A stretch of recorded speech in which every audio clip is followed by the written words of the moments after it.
we've been involved really from its inception. And when I say that, obviously through the volunteer work that we do, we commit a lot of resource to helping define standards and participating wherever we can with the QHIN, the TEFCA initiative, but also with other initiatives. So if you look at kind of the precursor to this is care quality. We're an initial implementer and a gateway, one of two gateways into care quality. As to the why question that you posed, I'd say we go back to the two passions of the company and the tenets of why the company was started.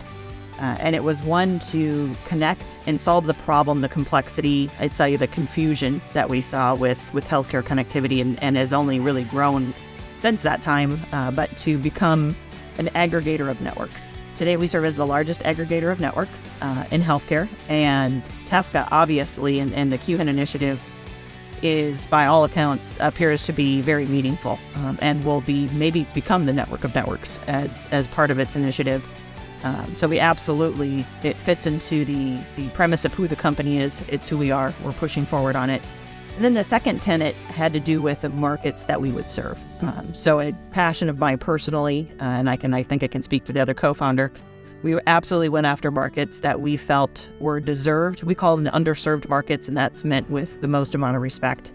But we went after the markets where, when the company started now 12 years ago, interoperability was not even a word that was ever discussed nor understood.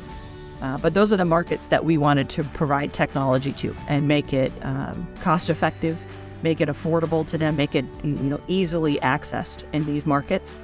And today we serve as the dominant communication vendor for everything that I always say that sits around the health system. So while everybody else was going after the deep pockets of healthcare and certainly very important audiences, we went the other direction and went to aggregate the community sitting in post-acute and vision and EMS and dental, behavioral, and now we're seeing even that move into the kind of the social aspects of care.